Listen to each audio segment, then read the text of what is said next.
Por favor, abran sus Biblias. Hoy vamos a hacer no es un stop, pero sí vamos a tratar de ver Romanos 12 con otro pasaje que me pareció muy interesante, que está en Marcos 3 del 1 al 6. Marcos 3 del 1 al 6. Abra su Biblia en Marcos 3 del 1 al 6, el Evangelio según San Marcos. Todos saben ustedes que Marcos fue en algún momento de su historia un ayudante del apóstol Pablo, y que luego por allá, cuando tuvo alguna diferencia con Bernabé, se fue Bernabé por un lado y se fue Pablo y Lucas por otro lado, pero al final de sus vidas se reencontraron y volvieron otra vez en la comunión del Señor a hacer lo que tenían que ser. Marcos capítulo 3 versículos 1 al 6, y luego en el transcurso del sermón encontramos algunos pasajes de Romanos o algunos versículos de Romanos 12. Nuevo Testamento, Marcos capítulo 3 versículos 1 al 6. ¿Ya lo tienen todos por ahí? Amén, diga gloria a Dios si lo tiene. Ay, gloria a Dios. Eso. Dice así el pasaje, lo voy a leer a favor de todos. Otra vez entró Jesús a la sinagoga y había allí un hombre que tenía seca una mano derecha. Por favor, estén pendientes de los detalles que el pasaje nos va a explicar. Otra vez entró Jesús en la sinagoga y había allí un hombre que tenía seca una mano. Y le acechaban para ver si en el día de reposo le sanaría, a fin de poder acusarle. Entonces dijo al hombre que tenía la mano seca: levántate y ponte en medio. Y les dijo: ¿es lícito en los días de reposo hacer bien o hacer mal, salvar la vida o quitarla? Pero ellos callaban. Entonces, mirándolos alrededor con enojo, entristecido por la dureza de sus corazones, dijo al hombre: extiende tu mano. Y él la extendió y la mano fue restaurada, sana. Y saliendo los fariseos tomaron consejo con los herodianos contra él para destruirle. Padre, gracias por tu palabra y por este mensaje. Gracias, Señor, por hacer las cosas que haces, por ser tan maravilloso, por hacer cosas extraordinarias en medio del pueblo y hacer esas cosas, Señor, que son tan complicadas y difíciles de creer, pero cuando entendemos el Evangelio son muy sencillas. Gracias por este hombre de la mano seca, gracias por este pasaje, gracias porque nos permites en esta mañana estudiarlo, leerlo. Nos permite, Señor, venir a ti a través de tu palabra y ser consolados, ser exhortados, ser animados, Señor, ser redarguidos, todo lo que tú quieras hacer con nosotros. En Cristo Jesús te bendecimos. Amén y amén. El título del mensaje es muy sencillo, es tres personajes. Tres personajes. Marcos es un evangelio muy breve, muy cortico. Dicen los teólogos y los historiadores que Marcos es el primero de los tres de los evangelios que se escribe.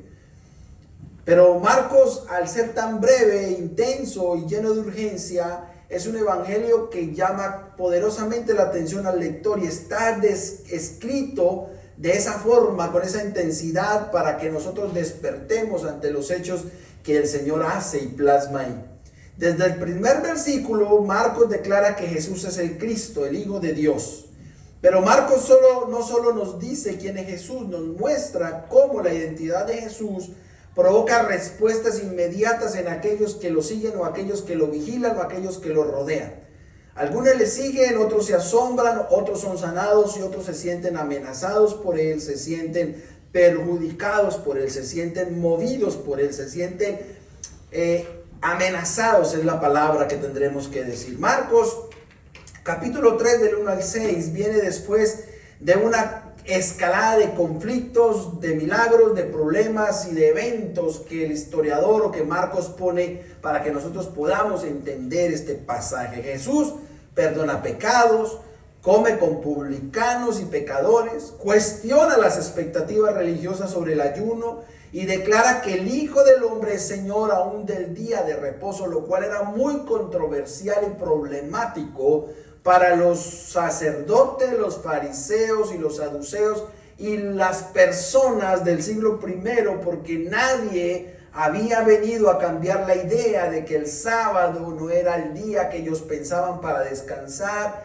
y estar acostados viendo todo el día TikTok, Facebook, Instagram o Netflix, sino que era diferente. Era Jesucristo el día de descanso y ellos no lo querían entenderse de esa forma. Así que cuando Jesús entra nuevamente en esta sinagoga, el ambiente ya está cargado y está tenso y está prácticamente listo para que haga un polvorín allí, para que explote una bomba o para que haya un conflicto, una pelea entre quienes consideran el sábado como el día para ver televisión y descansar, o aquellos como Jesús que estaban diciendo que el día de descanso era el mismo porque Él era el que iba a traer descanso al pueblo. El ambiente ya estaba cargado de problemas. No es una cena tranquila, es una confrontación espiritual. Y cuando miramos esta cena a la luz de Romanos 12, entendemos que Pablo describe el tipo de vida que Jesús vino a formar, una vida presentada como sacrificio vivo, una mente renovada, un amor sin fingimiento, una comunidad que sirve con fervor y un pueblo que vence el mal con el bien. Y Marcos nos muestra el encuentro. Romanos 12 nos muestra la respuesta que deben hacer de ese encuentro, y Marcos nos muestra realmente cómo es la panorámica de ese encuentro.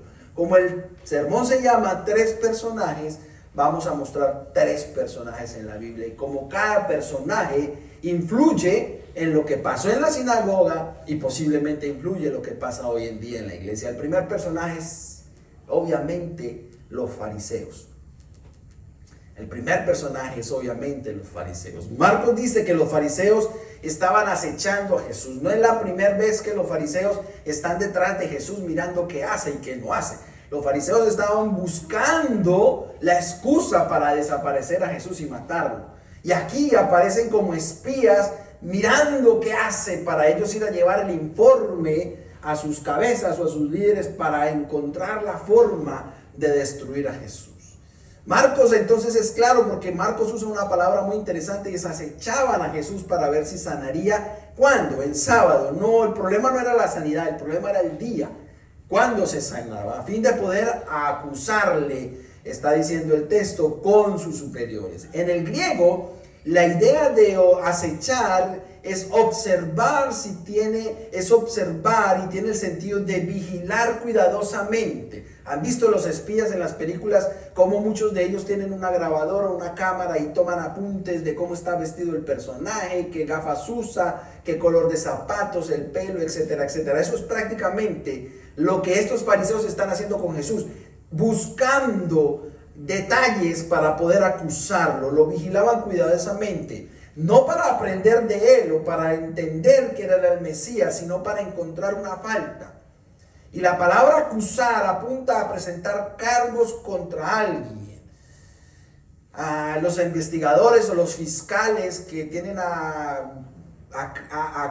como la tarea o la función de acusar a una persona por un asesinato, lo que hacen es ir a buscar las pruebas para luego presentarlas ante el juez y que el juez declare culpable o inocente a la persona. Prácticamente ellos estaban anotando en una libretica cada detalle de Jesús para poder tener pruebas y luego decir hay que matarlo porque este hombre está cambiando completamente las reglas de nuestro pueblo y de nuestra iglesia o nuestra cultura religiosa y necesitamos desaparecerlo. Ellos no estaban escuchando para ser transformados, ellos no estaban anotando en un papel el sermón del domingo en la mañana para decir voy a repasarlo entre semana y aprender que Jesús dijo que el día de reposo es el mismo. No, estaban en la sinagoga, pero su corazón funcionaba como un tribunal, como una persona que quiere matar y acabar con el otro. La presencia de Jesús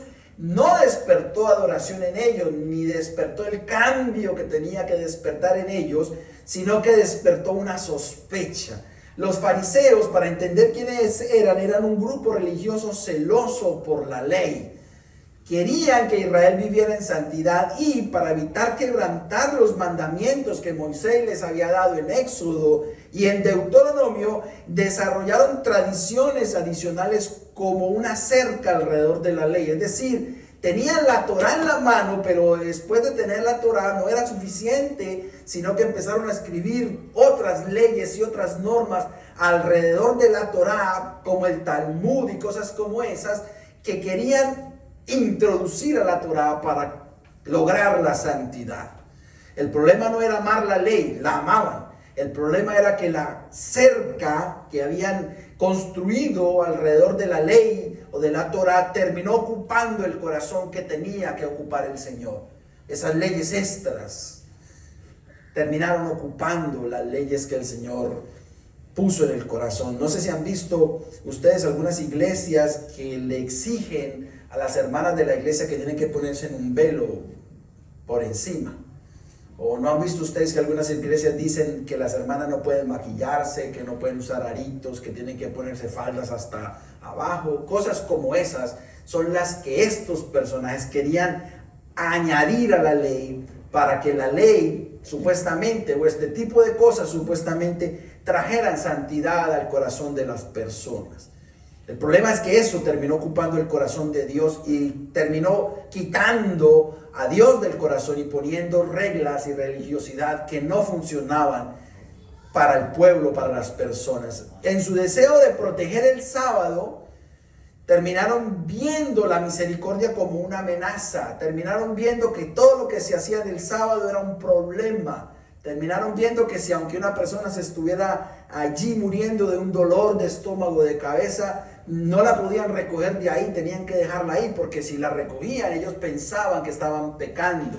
Tenían que ver sangre, ¿no? Tenían que ver que el accidente fuera grave para poder decir que valía el esfuerzo, valía la pena trabajar supuestamente haciendo el esfuerzo de subir esta persona en una carreta o en una silla de ruedas, como usted lo quiera ver, para llevarla a urgencias. Este espíritu aparece también en Lucas 2, 11, 42, donde Jesús reprende a los fariseos porque diezman cuidadosamente, pero pasan por alto la justicia y el amor de Cristo, o el amor de Dios. También en Mateo 23, 23 Jesús dice que habían descuidado lo más importante de la ley, es específicamente lo que el pasaje enseña: la justicia, la misericordia y la fe.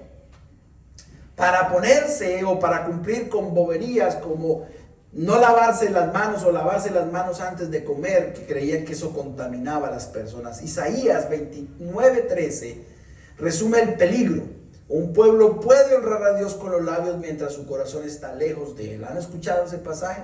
Este pueblo me honra de labios, pero su corazón está cerca, lejos de mí, perdón. ¿Por qué pensaban que Jesús estaba pecando?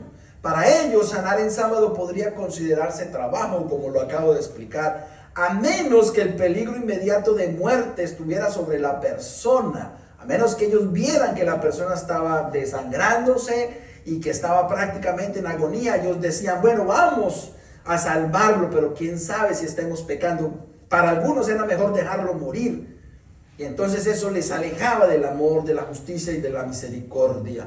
Como el hombre de la mano seca no estaba muriendo en ese momento, entonces pensaban que Jesús podía esperar hasta el día siguiente. O sea, si ellos consideraban que el sábado o Shabbat era el día de descanso, entonces ellos prácticamente le querían decir a Jesús, mira, sánalo, pero mañana lunes en la mañana, no lo sanes hoy, porque no es necesario, porque él tiene una mano que realmente no lo está amenazando de muerte. Pero Jesús muestra que hacer el bien no violaba el propósito del sábado, al contrario, lo cumplía. El sábado fue dado para vida, descanso y para adoración del Señor, no para impedir que el Señor restaurara al que más lo necesitaba. Piensa en un hospital con un letrero que dice, no corran en los pasillos. Piensen en eso, imagínense en eso, un lugar que diga, un hospital que diga, no corran en los pasillos. Esa regla protege a los pacientes o a los que visitan, pero si una enfermera de que alguien se está muriendo y corre a buscar ayuda del doctor o la maquinaria para resucitarlo, nadie va a decir que mala enfermera, rompió la regla. Al contrario, la gente va a decir, esa enfermera está haciendo su trabajo. La regla existe para preservar la vida, pero no para impedir salvar la vida. Eso es prácticamente lo que el Señor Jesús le está diciendo a los fariseos. La regla existe para preservar la vida, pero ustedes tampoco quieren que yo salve estas vidas. Así que el sábado era una señal de vida con el Señor, no una excusa para dejar a alguien quebrantado, en problemas, con necesidades, o que muriera por esa condición. Los fariseos nos advierten que se puede estar en un ambiente religioso con escritura. Podemos estar en la iglesia, en la comunidad de los santos, podemos estar en algún lugar, podemos leer la Biblia constantemente, pero a veces el corazón no está lleno de la vida y del evangelio que el Señor nos pide. A veces la tradición, a veces el lenguaje de fe ayuda, pero ese lenguaje de fe sin amor es difícil que se cumpla ese lenguaje de fe. Yo les voy a poner un ejemplo. Vamos a usar a la hermana Vicky, ¿me perdona, hermana Vicky? La hermana Vicky estuvo enferma en la semana, la hermana Vicky estuvo nerviosa en la semana, la hermana Vicky estuvo, podríamos decir, desanimada, preocupada por su cirugía. Y nosotros hemos dicho que somos una familia y que la amamos. La pregunta sería, ¿practicamos esta semana el amor por la hermana Vicky? ¿Nos acordamos de enviarle un mensaje? ¿Nos acordamos de llamarla? ¿Nos acordamos de decirle, hermana Vicky, estamos con usted? ¿Nos acordamos de decirle, hermana Vicky, oro por usted, lo que necesite, puede contar conmigo? Fácil y sencillo lo estamos aplicando.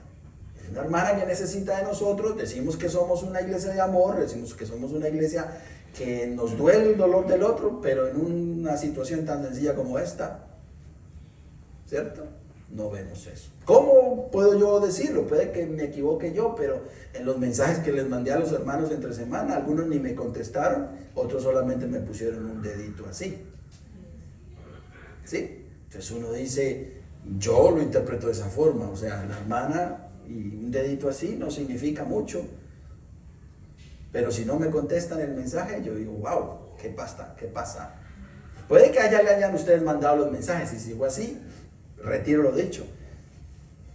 Si se comunicaron con ella para decirle, la amamos, lo oramos por usted, la cuidamos, a mí si no me respondieron no hay problema, porque se los mandaron directamente a ella.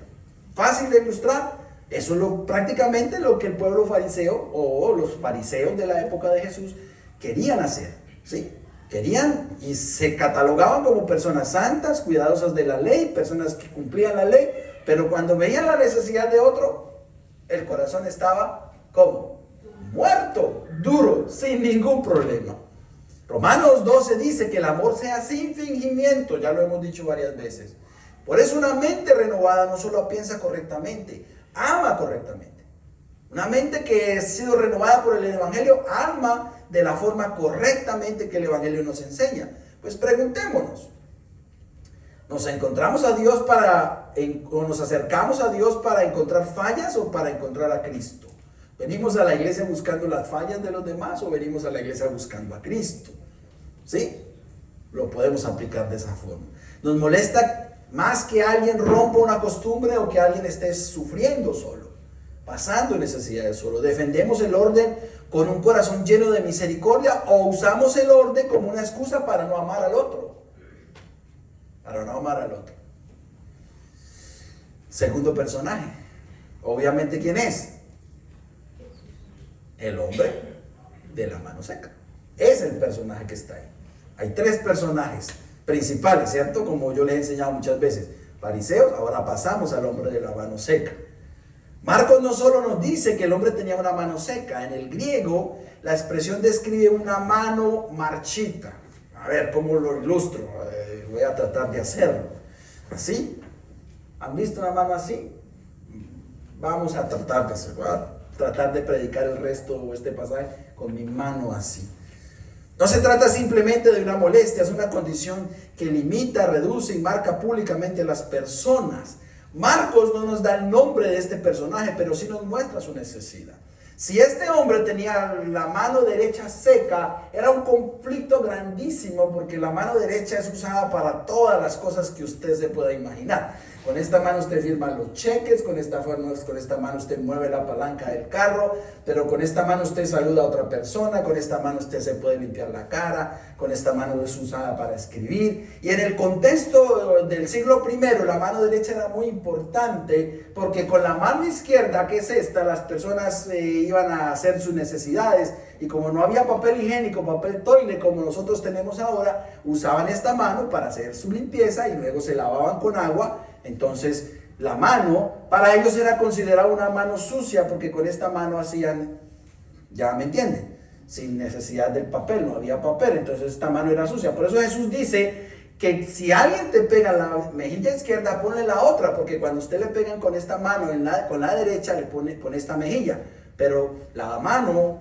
izquierda, cuando abofeteaban a alguien, lo hacían para humillarlo, por debajearlo, para decirle que esa persona era el excremento que él estaba botando. Entonces la mano izquierda era una mano considerada prácticamente sucia, impura, pero la mano derecha del hombre era una considerada la herramienta de trabajo que este personaje tenía y que todos los personajes tenían. Así que este hombre, que no sabemos su nombre, que posiblemente, aunque la ley no especifique eso, era relegado de la sinagoga, porque las personas que tenían problemas físicos o enfermedades no podían entrar a la sinagoga, porque la ley decía que esa persona era considerada impura. Ahora imagínense a este hombre con su mano derecha siendo rechazado del principal lugar donde debía de ser aceptado, que es la sinagoga, y siendo rechazado por tener una mano dañada, y siendo rechazado por su familia y por la sociedad porque su mano derecha estaba dañada o seca o torcida, como usted la quiera ver. Entonces este hombre tenía que esconder esta mano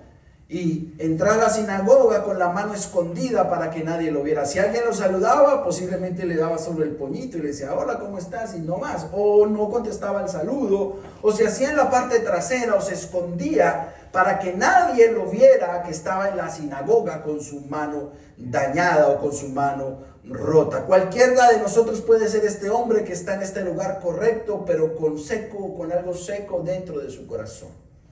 Cualquiera de nosotros, los que estamos aquí físicamente, podemos estar bien, pero tenemos algo seco por dentro, algo que necesita ser restaurado, algo que escondemos, algo que nos afecta, algo que no nos deja presentarnos al Señor, algo que no nos deja entrar a la presencia del Señor, porque ya no necesitamos sinagoga. Ahora, en Cristo dice la Biblia que tenemos que entrada y acceso a nuestro Padre Celestial, pero podemos tener algo seco por dentro o algo en nuestro corazón no está funcionando bien, que no nos permite estar en comunión con el Señor. En aquel mundo, esa discapacidad traía una vergüenza terrible, traía dependencia económica y traía sospechas espirituales, porque muchos de los fariseos decían que cuando una persona estaba enferma o tenía una condición como esta, era porque estaba maldito o porque tenía un pecado. ¿Recuerdan ustedes que el Señor alguna vez sanó a un hombre ciego? Y los fariseos le preguntaron, hey, ¿qué pasó? Pero tú eras ciego. Y él dice, no, alguien me salvó. Entonces los discípulos le preguntan al Señor, Señor, ¿quién pecó? ¿Este o sus padres? ¿Cierto? Y el Señor dice, no, eso es para gloria y alabanza del Señor. Es más o menos lo que dice el pasaje.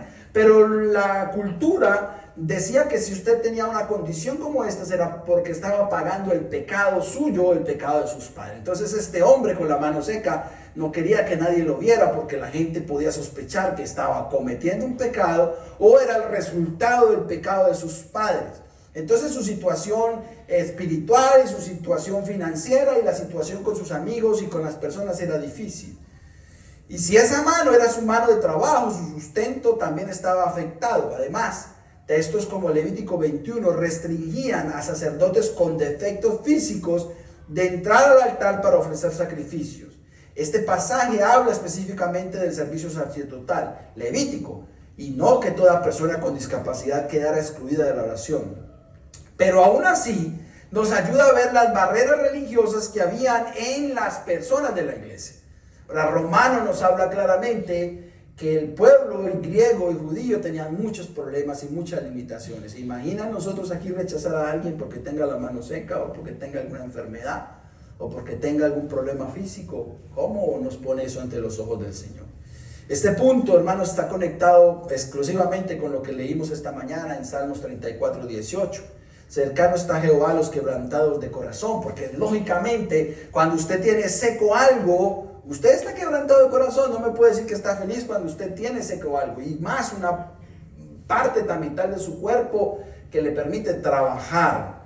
También Isaías 42:3 dice que profetiza del siervo del Señor al decir, no quebrará la caña cansada ni apagará el pálpito que humedea. Y en Lucas 4:18 Jesús anuncia que fue ungido para dar buenas nuevas a los pobres, para sanar a los quebrantados de corazón, que eso es lo que nosotros hemos dicho que hace el Evangelio: transformar, cambiar el corazón y poner en libertad a los oprimidos.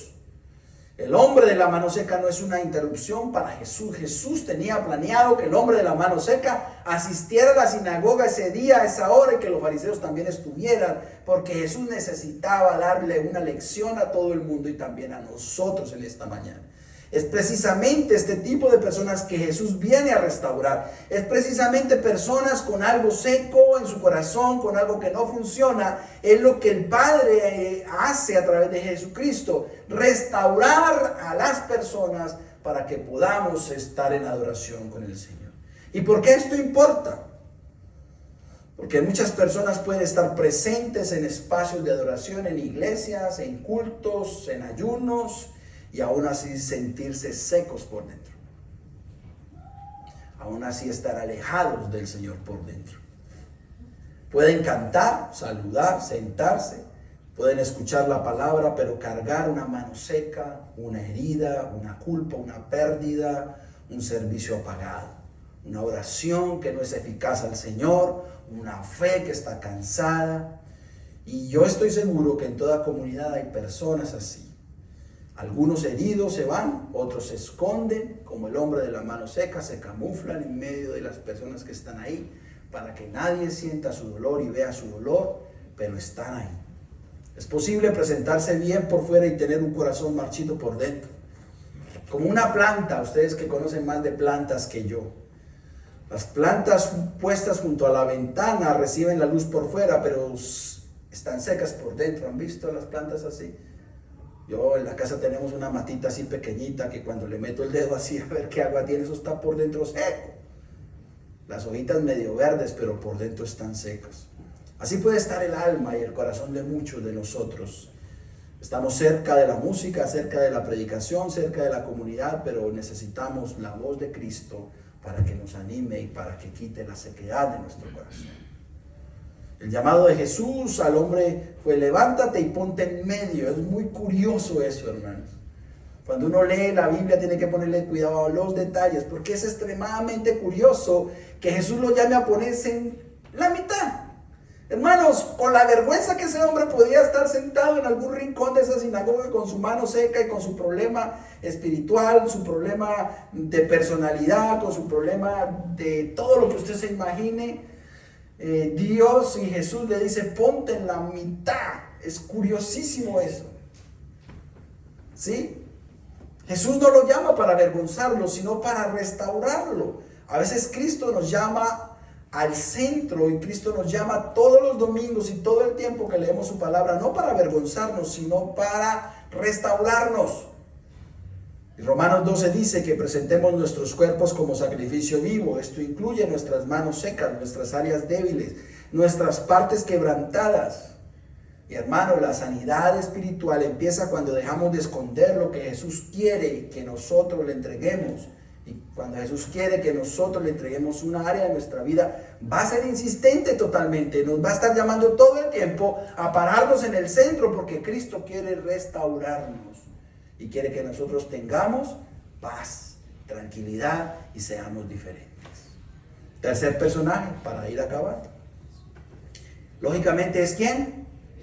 Jesús. Jesús pregunta: ¿es lícito en los días de reposo hacer bien o hacer mal?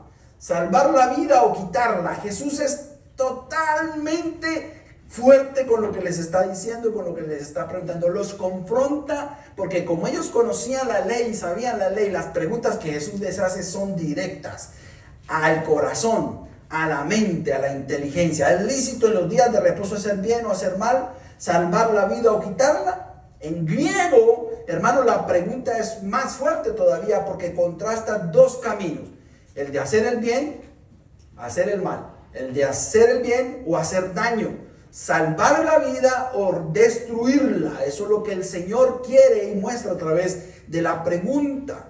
Jesús no deja espacios para ninguna neutralidad. Jesús no está dejando espacios para que lo hacemos a media, lo sanamos a media, lo sanamos hoy, lo sanamos mañana. Él les está diciendo: ¿es lícito hacer el bien o hacer el mal. No hacer las cosas como por la mitad. Si frente a una necesidad evidente uno puede hacer el bien y decide no hacerlo, esa comisión también revela el corazón que tenemos en el corazón. Los fariseos querían debatir si sanar era trabajo. Jesús revela que la pregunta verdadera es si el pueblo de Dios está dispuesto a reflejar la misericordia de Dios. Y la mirada de Jesús hace mucho en este contexto de este pasaje. Marcos dice que Jesús los miró a los ojos. Y dice que entristecido por la dureza de ¿qué? Hemos hablado durante un año que lo que tenemos que cambiar es ¿qué? El corazón. Esta frase es profunda porque esta frase muestra lo que el pasaje dice. Enojo, pero también tristeza. Enojo por unos corazones endurecidos, secos, unos corazones que no han entendido el evangelio, la gracia, pero también tristeza al ver la actitud inmisericordiosa de los fariseos ante la necesidad del otro.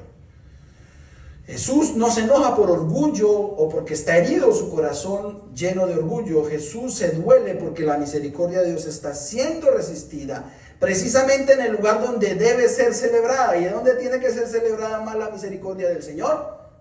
En la iglesia. ¿Y por quiénes tiene que ser celebrada la misericordia del Señor? Por nosotros, sus hijos, ¿sí? Así que a Jesús le duele la religiosidad que ellos creen que es correcta, pero está seca por la compasión. Y ahí es donde entra el pasaje y el mensaje para nosotros.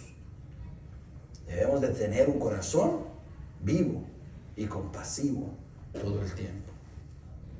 Jesús mismo enseña en Mateo 12:7, misericordia quiero y no sacrificio. En Juan 5:17 declara, mi Padre hasta ahora trabaja y yo trabajo por amor y por gracia. ¿Sí? Mostrando que la obra vivificadora de Dios no se detiene por la dureza del corazón humano. Y Colosenses 2:16 y 17 enseña que los días de reposo eran sombras, pero el cuerpo pertenece ¿a quién? A Cristo. Por eso, cuando Jesús sana en sábado, no está violando el propósito de Dios, está revelando que el verdadero descanso se encuentra en Él. Y ahora pasa lo maravilloso del pasaje, lo extraordinario del pasaje. Jesús le dice al hombre, extiende tu mano, y el hombre con pena en la mitad, imagínense el hombre en la mitad de la sinagoga, en la congregación, y hay miles de personas en la congregación un sábado, y él está avergonzado, pero Jesús le dice, sal de ese rincón y párate aquí, en medio de la congregación. Entonces el hombre viene caminando así, escondido, pero ¿por qué me llama a mí? ¿Por qué me dice que venga? ¿Cómo sabe que tengo la mano seca? ¿Cómo sabe que soy yo? ¿Cómo sabe que estoy herido? ¿Cómo sabe que tengo problemas? Y Jesús le dice, ven y párate en medio. Y hay algo maravilloso que hemos hablado durante todo este tiempo, y es que el hombre obedece a pesar del temor, a pesar de lo que pueda hacer Jesús con él, porque él puede pensar, me va a ridiculizar, me va a sacar de la sinagoga, ¿sí? Me va a expulsar por estar escondiendo mi mano seca, me va a sacar de este lugar. Todo podía pasar, pero lo que Jesús le dice al hombre es, extiende tu mano. Y el hombre, en obediencia a la voz de Jesús de Nazaret, del Dios poderoso, de ese Dios maravilloso que conoce la necesidad que tiene, que conoce cómo está su vida, que conoce cómo está su corazón, que sabe la condición que tiene tan extrema, el hombre sin ninguna pena de que los demás lo miren, sin ningún prejuicio de que los fariseos lo miren, sin ningún problema con que el sacerdote lo saque de la sinagoga, extiende la mano, y con mucha vergüenza el hombre empieza a sacar su mano de donde está, y cuando saca su mano sana, restaurada. Esa mano seca empieza ahora a tener vida, y empieza ahora a ser nueva para él. La puedo usar, me puedo lavar la cara, puedo firmar, puedo darle la mano al otro. Todo eso viene a su corazón y a su mente, y el hombre en medio de la sinagoga levanta su mano, y su mano está restaurada, sana. Ese es el milagro. Eso es lo que Jesús hace cuando nosotros obedecemos a su palabra. Eso es lo que Jesús hace cuando nosotros entendemos su palabra. Cuando entendemos que hay algo en nosotros que necesita ser cambiado, reformado, transformado, que necesita ser nuevo. Esa orden que Jesús le dio exigía fe. Porque Jesús le pide que mueva precisamente lo que no podía mover. Pero cuando el hombre obedece, la mano viene y es restaurada a su lugar original. El poder no está en la fuerza del hombre ni porque extendió la mano, sino en la palabra de Cristo que le dijo que hiciera exactamente lo que el hombre necesitaba que pasara en su vida. El poder está en la obra restauradora del único que puede traer restauración, Jesucristo, el Hijo de Dios.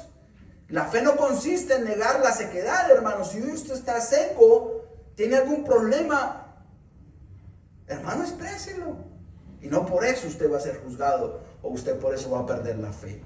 La fe consiste en obedecer a Jesús con la sequedad expuesta delante de él. Ese hombre de la mano seca, lo único que le importó fue lo que Jesús le dijo. No le importó lo que los fariseos dijeran ni el prejuicio de los fariseos. Le importó fue lo que Jesús le ordenó. Hay un detalle en el idioma original que a veces lo pasamos por alto cuando leemos este pasaje en español. Y cuando Jesús dice extiende tu mano, el mandato o la esencia del pasaje es que Dios o Jesús está llamando al hombre a actuar sobre la palabra de Cristo, no sobre lo que los fariseos pensaran de la ley. ¿Recuerdan cuál era el problema? No sanar en sábado. Y Dios o Cristo está llamando al hombre a actuar sobre la base de la palabra de Cristo, de lo que Cristo le está ordenando. Y la restauración lógicamente ocurre cuando el hombre obedece. Y Marcos describe que la mano fue restaurada, es decir, que vuelta a su condición completa. A lo mejor ya venía con uñas y todo arregladas, no sabemos eso. Bien organizados sus dedos. El énfasis no está en la técnica del milagro, sino en la autoridad de Cristo. ¿Quién es que hace el milagro? El hombre responde y lo seco vuelve a la vida, porque eso es Jesucristo. Cuando le habló a Lázaro, le dije, Lázaro, ven fuera, 4 días después de estar muerto. ¿Y qué hizo Lázaro? Salió totalmente restaurado. Ese es el Dios milagroso que usted y yo tenemos, el que tiene poder para restaurar todo lo que está seco en nuestra vida, todo lo que está muerto en nuestra vida, todo lo que no funciona en nuestra vida. Cristo lo puede restaurar con una sola orden y todo vuelve a ser normal. Una mano cerrada por años no se abre sin temor. Extenderla significaba mostrar lo que duele, lo que no funcionaba, lo que tal vez otros iban a juzgar. Pero este hombre no tuvo problema en hacerlo y obedecer a la voz de Cristo el Salvador. Muchas veces queremos que Jesús sane lo que no estamos dispuestos a presentarle. Hermanos, a veces no queremos entregarle esas áreas al Señor. No, me duele. Y preferimos estar secos o seguir secos. Preferimos seguir ahí, siendo el hazmerreír de los demás, la burla de los demás. Preferimos estar rechazados por ahí, por no entregarle al Señor lo que está seco. La voz de Cristo no humilló al hombre. La voz de Cristo lo invitó a confiar. Si Jesús estaba en el centro, los fariseos son confrontados. Y los quebrantados son restaurados. Jesús confrontó a los fariseos y les mostró y les dio una lección. Y al hombre de la mano seca lo restauró. Y posiblemente a más gente que estaba ahí. Romanos 12 nos muestra cómo luce una comunidad centrada en Cristo. Amor sin fingimiento, servicio ferviente, paciencia en la tribulación, gozo con los que se gozan, llanto con los que lloran, humildad y perseverancia en hacer el bien. Una comunidad con Jesús en el centro no pregunta primero quién tiene la culpa, sino cómo podemos participar en la obra redentora de Cristo, cómo podemos ayudar al otro. ¿Cómo hago para que mi corazón se restaure, se llene de vida y servir al otro? ¿Qué dijimos de los dones que son para servicio mío, no? Para servicio de los demás. ¿Cómo le servimos, hermana Vicky, esta semana? ¿Cómo podemos servirle mañana si está cansada, si no quiere ir a trabajar? ¿Cómo hacemos con los otros que están cansados, que no quieren trabajar, que tienen una necesidad? La decisión final. ¿Qué clase de persona soy delante de Jesús? Hermanos, esto me gusta mucho. ¿Cuál de los 3 personajes soy? ¿Cuál de los tres personajes? Lógicamente no puedo ser Jesús, ¿no? Pero ¿cuál de los tres personajes o de los otros dos personajes soy? ¿El fariseo o el hombre de la mano seca? ¿Sí? El pasaje termina con un contraste muy fuerte. El hombre sale restaurado, los fariseos salen peleando, bravos, conspirando, llenos de rabia, de ira. ¿Cómo hizo eso? ¿Cómo falló? ¿Cómo no incumplió la ley? ¿Cómo sanó a este si ese no estaba de muerte? ¿Por qué? Salen llenos de rabia con sus libretas de apuntes, así todo el rollo largo para llevar a poner la queja. ¿Sí? Bravos, sí. No podían hacer absolutamente nada. Y la misma presencia que produjo vida en un hombre que tenía una mano seca, ahora produce endurecimiento en otros. Esto nos enseña que no basta con estar cerca de los santos, necesitamos rendirnos a los santos, que es diferente. Necesitamos entender lo santo, necesitamos entender quién es Jesús, qué hace el Evangelio. ¿Sí?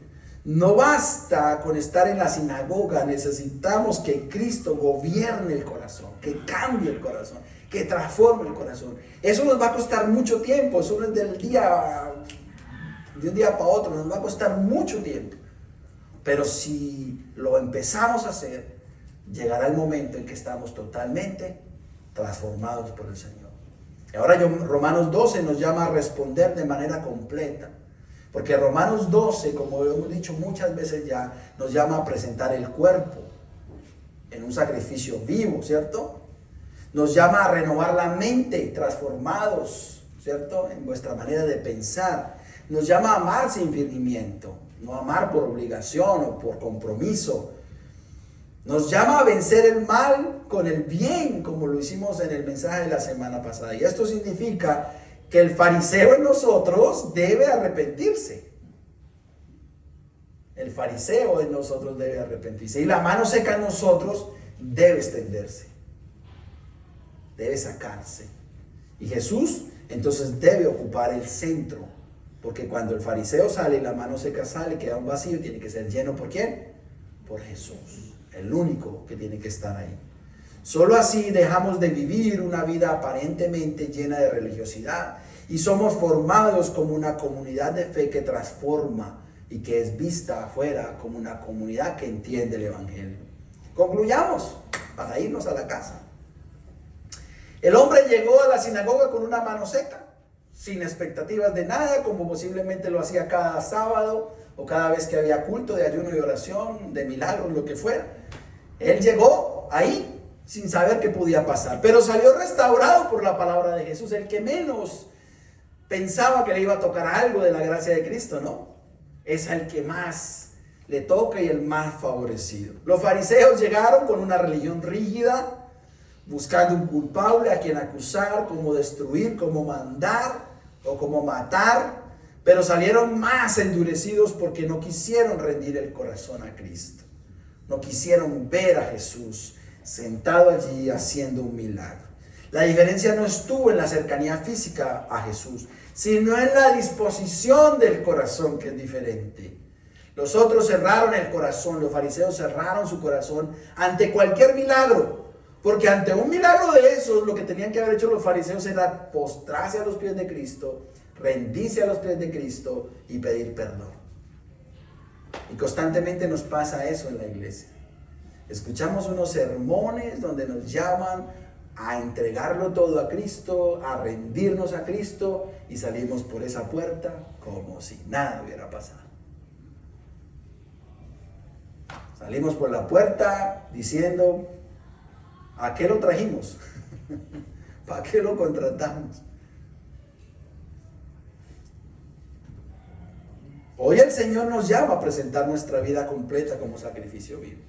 Nos llama a no conformarnos a una religiosidad sin compasión, sino a ser transformados por la renovación de nuestro entendimiento. Esta es una oportunidad única.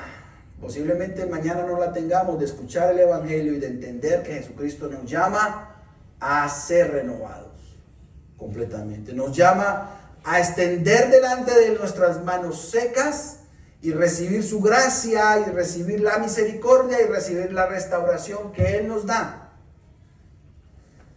Ahora, si usted no necesita gracia, ni misericordia, ni ser restaurado, pues esté tranquilo, no hay problema. Pero si usted siente que necesita ser restaurado por el Señor, tiene una oportunidad de decirle al Señor, te necesito. No quiero ser ni el fariseo, ni quiero ser el hombre de la mano seca. Quiero ser una persona totalmente nueva, restaurada. Quiero ser una persona que entiende el Evangelio, que te necesita por gracia y que te necesita para que me ayudes constantemente. La pregunta final es esta.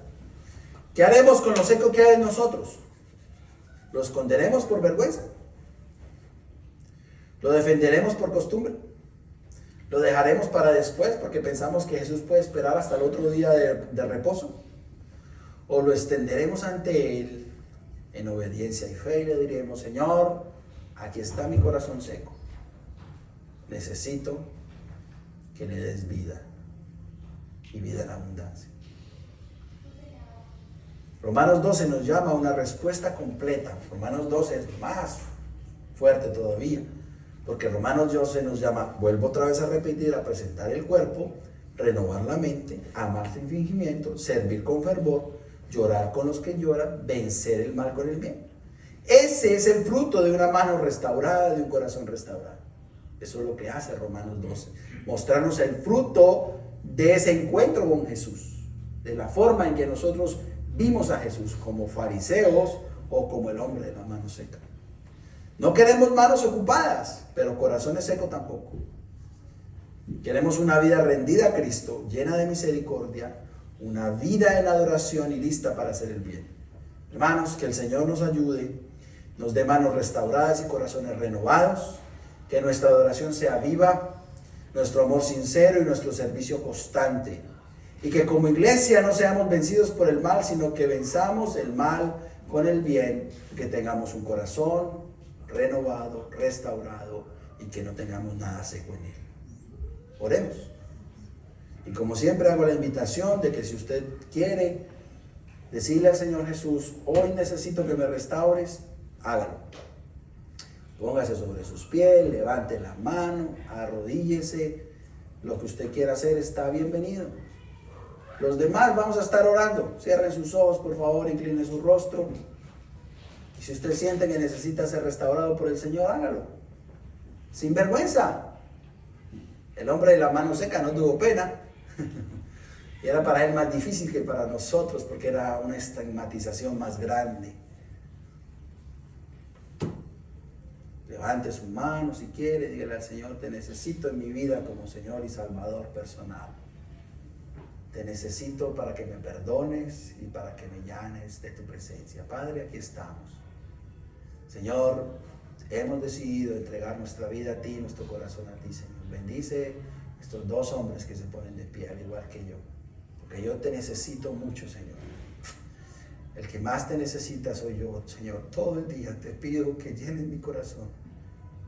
Todo el día te pido, Señor, que quites la dureza de mi corazón. Me des un corazón de carne, Señor. Tú sabes cuál es mi oración, Señor. Y sé que estos hermanos que se ponen en pie también necesitan de ti, Señor. Por eso ayúdanos. Venimos a ti, Señor. Solo tú tienes palabras de vida eterna, dice tu palabra. Solo tú puedes permitir que de nuestro corazón mane la vida y salgan ríos de agua viva, Señor.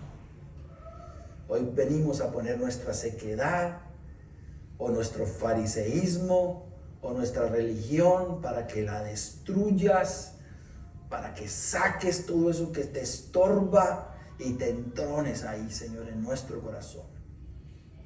Llénanos, Padre, los que hemos decidido en esta tarde ya decir que te necesitamos.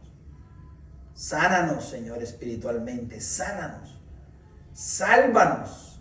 Si alguien te está diciendo necesito salvación y vida eterna, salva, regenera, restaura, justifica en esta tarde, Señor, nuestras vidas, porque te necesitamos para vivir. Te necesitamos, Señor. No queremos ser personas que no amen, que no tengan misericordia. No queremos ser personas indolentes. Queremos ser personas que muestren tu gracia y tu amor, Señor.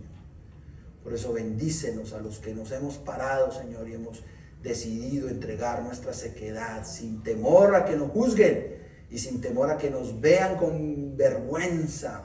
Hoy hemos levantado nuestra mano y la hemos sacado, Señor. Por favor, restáurala como tu palabra me muestra, como lo que eres, ese Dios de milagros, ese Dios que restaura. Hoy obedecemos a tu voz y escuchamos tu voz y nos paramos, Señor, para que saques de nosotros lo que nos sirva, lo que estorbe, y traigas vida, pero vida en abundancia, Señor. Todas las personas que se encontraron contigo en el Nuevo Testamento, que tuvieron un encuentro contigo cara a cara, Señor, fueron transformadas. Todos, Señor. Bartimeo fue transformado, Señor.